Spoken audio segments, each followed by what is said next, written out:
Welcome back. We actually have a name to our podcast this time. It's no longer the Unnamed Podcast, but it is slightly off brand. So thank you to all of our first time listeners who listened to our first one. We had more than just one download, which means it was more than my mom. So thank you, everyone.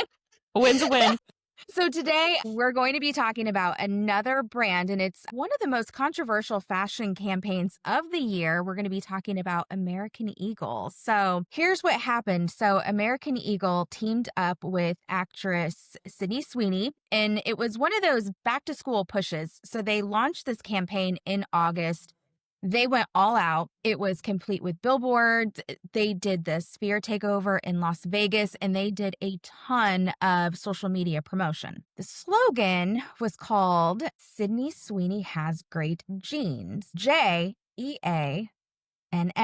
Now, at first glance, the pun was definitely intended to highlight the play on denim. However, they got a little creative and started to play on the word jeans, GENES. And there was a campaign where she started talking about how parents pass down traits and genes to their kids. And, she talked about, did she talk about like blonde hair, blue eyes? Yeah, she did. Yeah. So really, really played onto the genes, GENES side of it. So as you could imagine, that quickly spiraled into backlash, of course. So some of the things that was said about this campaign, first was the racist undertones, right? So having that pun, jeans and jeans, and then the way that the camera really spanned on her blonde hair, blue eyes. It was almost like a celebration of having great genes if you're blonde hair, blue eyes. Someone had said, there was like this viral comment that said this ad would have gone crazy in 1940s Germany. Yikes. Ooh. It's not what you... Definitely not. And then, of course, there was it's now deleted video. I'm sure we can find it on YouTube, so we will link it with the show notes. But there was this over-sexualization of how the camera really panned on her chest. So a lot of critics were saying that they were really catering to the male gaze, which definitely alienated a lot of their core Gen Z female audience. And then there was, just some other things that I had found online. They talked about the political polarization, because apparently Sweeney is embraced by far-right groups. Don't love talking about political things here, but that was definitely one of the things that was said. So it really became this culture war about all the things that went wrong with this particular campaign. So I will say, just, before I pass it off, so they did end up pulling and deleting some of the most criticized videos that they had on there, but they also responded to it. And their response on Instagram was, Sydney Sweeney has great jeans, JEANS, is and always was about the jeans. Her jeans, her story. Will continue to celebrate how everyone wears their AE jeans with confidence their way. Great jeans look good on everyone. And I will say, though, one last thing, too, there was that video to where it was like a huge billboard on the street. And it did say Sydney Sweeney has great jeans with the GENES. And then that was scratched out. And then it had jeans on it. So. Yeah, All I right. saw that one too. Okay, Craziness. guys. So what do we think? What's that gut check? When we talk about this, I've been seeing everybody's facial expressions, so we have a clue in. Yeah, who wants to take it away first? When I first saw this, it's just that little bit of a cringe moment, right? You're like, oh, you know what I mean? I feel like that was my initial response to it. And then you think about it more and you're like, are there pieces of this that could have worked if not all the whole had come together? But it's kind of hard to say yes to even that. I think it was wrong. And there were a lot of pieces that don't work, and put them together and the sum is greater than the whole, making it worse. Absolutely. I agree 100%. Yeah. First initial reaction, I was like, what? What is this? What am I watching right now? Very weird. It doesn't match American Eagle at all. Yeah.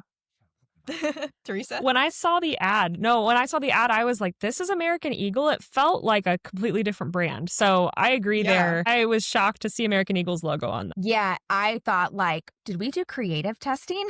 Did we like, who let this actually pass? And I always think that perception is bigger than intentionality. So you can't run around telling everybody, no, this is what we meant. This is what we meant, because it's really about how people perceive it organically. So that was a tough moment where I agree with you, Teresa. I was like, who did we test this against? Did nobody raise any red flags? Because even if that wasn't how it was intended to hit audiences, it did, obviously. I think with that too, I think that's a good example of how when things don't align with your brand, people are going to interpret the message in whatever way they can.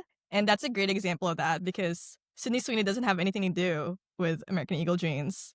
And who she is as a person and her brand doesn't align with any of that. So that misalignment definitely carries over into that misinterpretation. Even if that's not what American Eagle intended, that's how it came off. Well, and as somebody who has shopped at American Eagle, they have kind of a slightly separate brand called Aerie. That's a little bit more like feminine focused, but they were all about body positivity a couple years ago and all about different types of people and different bodies and just a wide variety of people shown in a lot of their ads.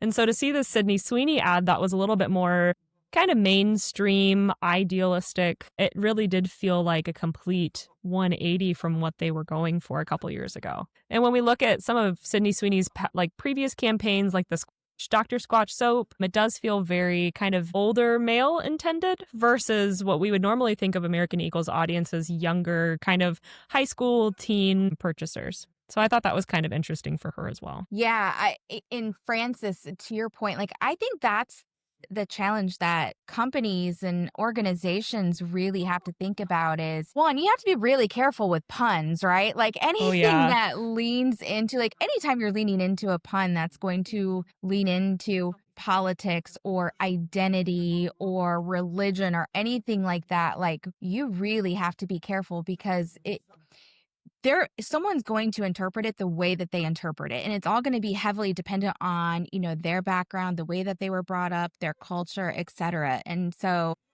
I have this feeling that if they would have done like some creative testing with a diverse group of people of all backgrounds, I really feel like this could have been avoided. Like I really do think someone would have said like, do we really want to do that?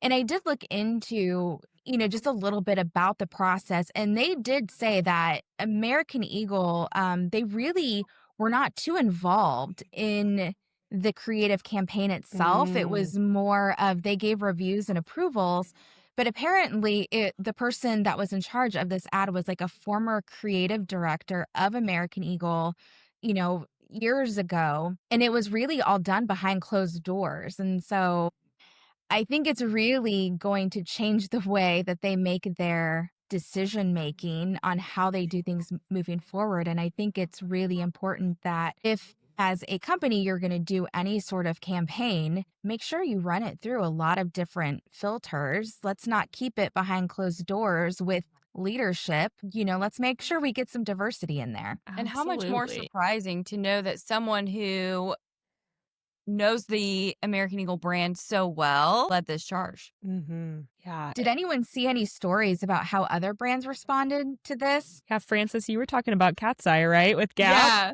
So I think it was after a month that this Sydney Sweeney ad dropped, Gap did a collaboration with Katseye, and Gap does kind of a music video, dance video every year. I think last year they had Tyla, and the year before that they had Troye Sivan. But this year they had Katseye, which they're an international girl group. They're built on, I think it was like a reality TV show, but basically they're very diverse. And in the video, they're dancing to Milkshake by, I should know her name. That's okay. We all know the song. We'll link it. Yes. It was great. We'll link it if you don't know, but yes. You know the song. You know the song. Anyway, but yeah, I think that it's become a trend right now. The dance became a trend in itself. And I think that's kind of a good example of what will happen if your campaign matches with your brand, because Gap, they're dancing in jeans. It's comfortable, Y2, and you have a girl group pushing forward for this campaign, and the timing of it was just perfect. It was so interesting to see their response and see how well it landed. Like that dance you said, Francis, it has been going viral on TikTok. It's like every other video I swipe on is the Katseye trend. And how impressive for them to know their audience that well, that they know that here's a song that we could put a dance to, we could put it on TikTok. And not only is it our ad, but now we're going to create a viral experience for everyone as well. So my niece actually first told me about that. She just turned 15 last week, and we were talking about the American Eagle campaign, and she, of course, was like all up in arms about it. And she's like, "Oh, but did you see what Gap did? They did this really great viral video of people of all like shapes and sizes and all like just coming together and, doing the video." And she absolutely loved it. And yeah, I watched it, and it was really, really good. It was well done too. Like the professionality that goes into the dance, like you can tell it was a really well done ad. It had a nice tempo beat. It was very catchy. It's interesting that it had that piece of virality that everybody wants to create, but they did it. Speaking of like virality, I feel like, do you guys think that American Eagle chose Sydney Sweeney just for that reason? Just because it'll go viral? A little bit. And it did go viral, right? But just maybe not in Probably the way for the wrong reason.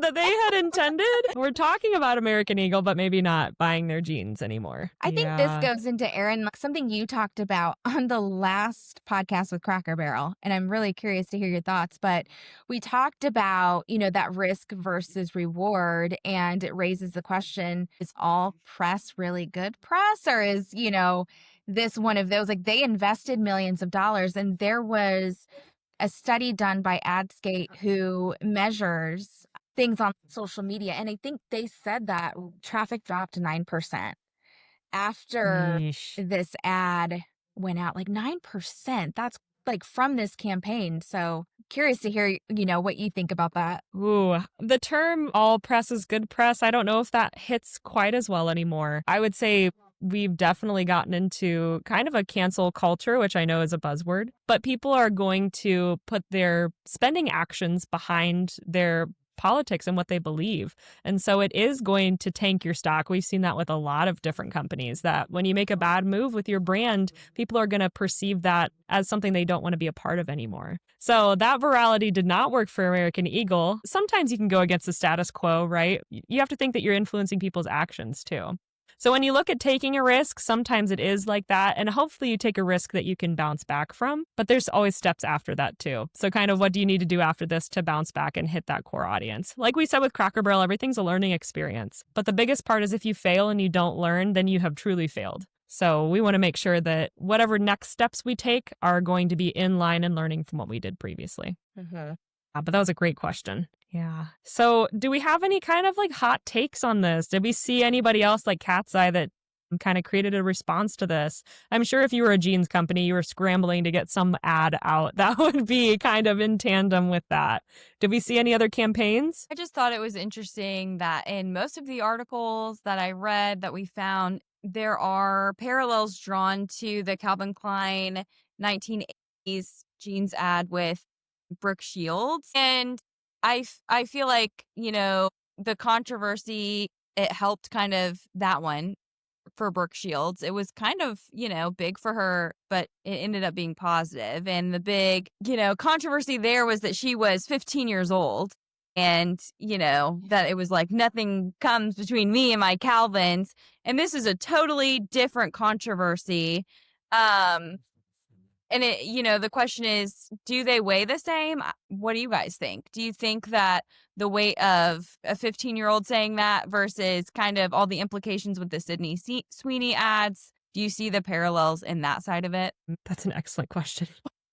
So I watched the video where they actually interviewed her now as like, I can't remember how old she said she was, like in her 40s, 50s. Okay, well, forgive me for I don't know how old she was, but definitely much older. And it's really interesting watching the press that she got back when she was 15 and just how much different press she got, whether it was on the male interviewers versus the female interviewers. Like the female interviewers were very much like a lot more harder on her mom. Like, oh, how could you, let her do these ads at the age of 15? And then like the male interviewers were a lot different. They're like, oh my gosh, it was so beautiful. So, well done. So that was crazy and interesting, I have to say. I do think it's a little bit different on the Sydney Sweeney side because, I mean, she is an adult, so there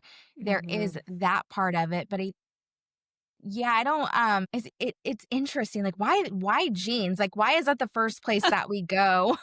Why is it the jeans ads? Yeah, no, I agree 100%. I feel like Sydney Sweeney knows who she is and what she's doing. Like the Dr. Squatch thing, for those who don't know, she advertised a soap that had her bath water in it and it sold out completely. Um so, and she's obviously like known for her body and her figure. So I think it does make a difference because she's doing it by her choice. When you compare it to Brooke Shields, who was 15 at the time, she's not making her decisions and she doesn't know the implications it has. Yeah, That prefrontal definitely. cortex. Yeah, a fully loaded prefrontal cortex for sure. Yeah. I kind of thought it was interesting that people would kind of step into the same territory. I wondered if they had done their research and realized the similarities between the Brooke Shields ad and how controversial that was at the time. And then to turn around and make something that was very similar, I wondered where they thought it could go. Because to me, it was a 50-50 flip of it was either going to very much succeed and bypass the controversy, or it was going to slip back and go even worse for them. So I thought that was interesting. I'd love to see kind of the research and if that was even something they had considered it being so closely tied. Because usually if you're in that industry, in that space, you know the history that came before you. And hopefully you know it well enough that you aren't doomed to repeat it. So what are the lessons here for like marketers when it comes to doing creative campaigns that are very much like in the public eye, right? I mean, social media heavy, they did the Sphere, they did the billboards, but even like small businesses, like what are some lessons learned that they can take from this? In design, there's a rule that says if you see it, somebody else will too. So you have to kind of call out the red flags that you see. And if it looks like something that it shouldn't, you really have to make other people aware of it. And it's almost always if you point something out, somebody else is going to see it. And it's so much easier to catch it earlier and not have it run into production versus say, oh, nobody will see that, and then have 100 people down the line that raise that flag and say, hey, this doesn't look quite the way you had intended. So that's just my design perspective on it. You have to say something if something looks a little bit different or could be perceived differently. And I know Frances is nodding with me.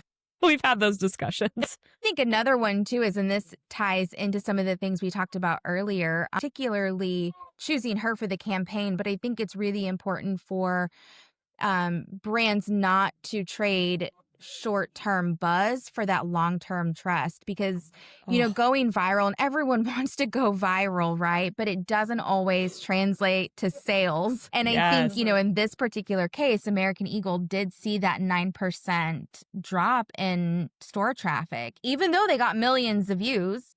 Yeah.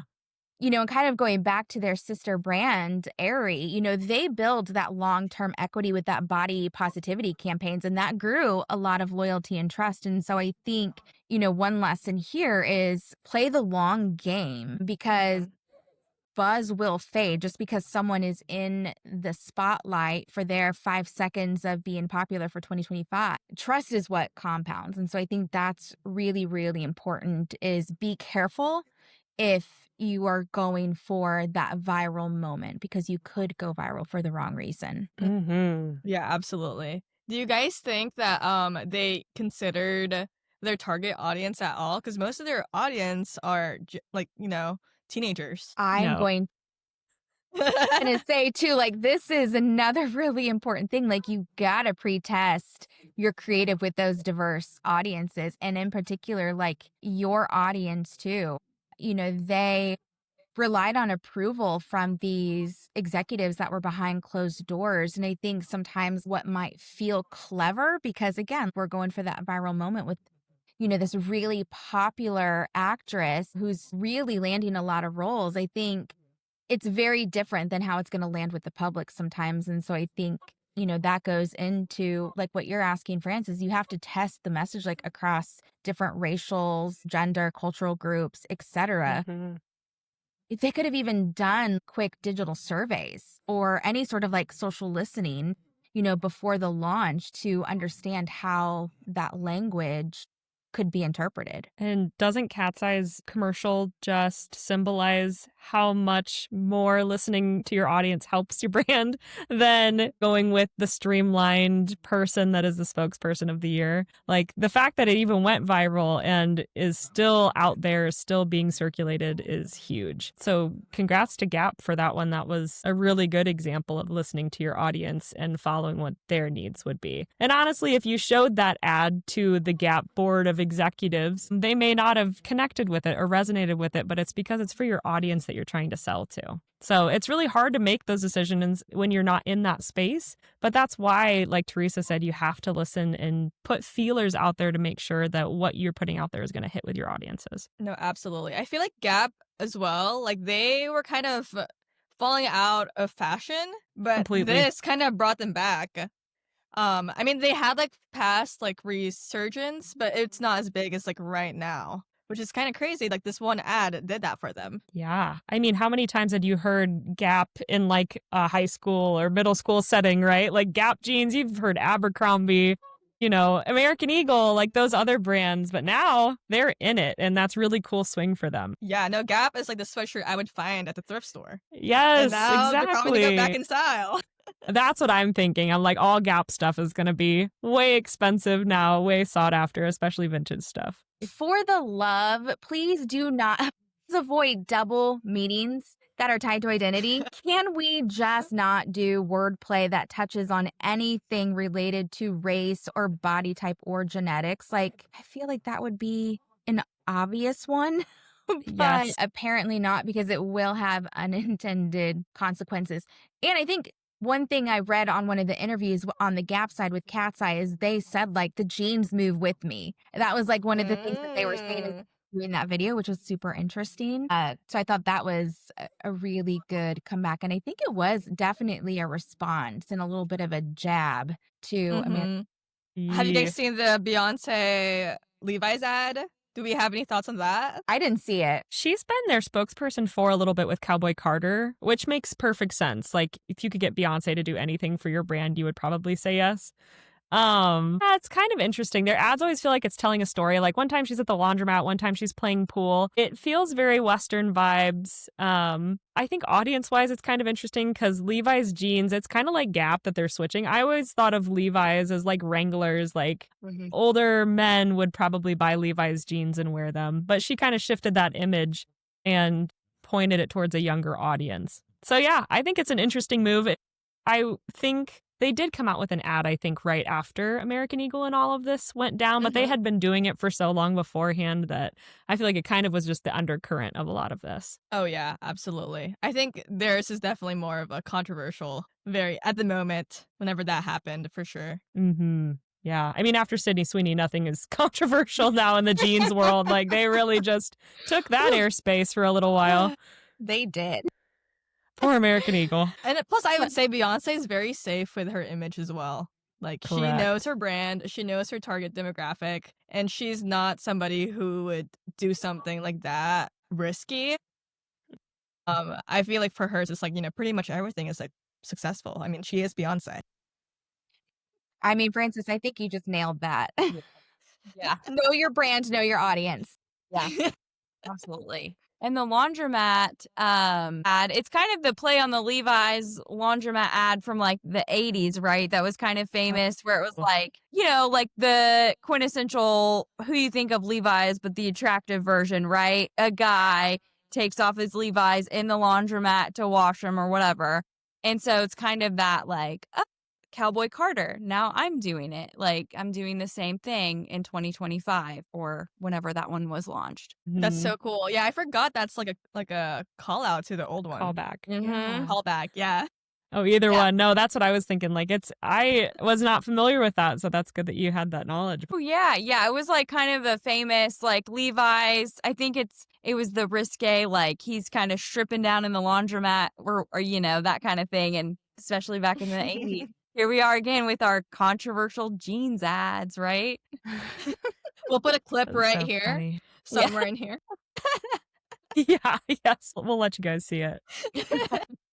One thing that I just thought of is it's really hard for the brands that had success with Sydney Sweeney. I mean, she had such a track record going. Like, she was that person that was going to get you a lot of things. Like, I mean, the Dr. Squatch soap sold out. She's been a part of a lot of success recently. And so it's hard to imagine that having her in an ad wouldn't lead to success like Beyonce. So I know character-wise, it's tough that they made that choice that maybe would have gone against their brand in favor of somebody who is on the ramp to fame and success. Yeah. Well, I think to wrap this one up, so I think such great comments, I think that came about this particular campaign. But to sum it up, I think marketers and businesses and companies and brands, et cetera, some of those lessons, test your creative, especially with diverse audiences, avoid those double meanings that are tied to anything. Like I said, like race, body type, genetics, steer clear from that. Know and understand that different audiences are going to remix your message, even though you intended it a certain way, they might perceive it a little bit differently. And really try not to trade that short-term virality for that long-term. And I think at the end of the day, this campaign shows us that creativity without that cultural awareness is definitely a huge risk and definitely a gamble. So if you do want to stand out, make sure that the story you're telling reflects the values that your audience already believes you stand for. And Francis, that's what you said. I mean, so simply know your audience and know your brand. So I think if companies just keep that in mind, they should keep out of the spotlight for the wrong reasons. All right. Well, that is it for today. Good stuff. Yeah. Thank you, everyone, for listening, and we'll be back soon.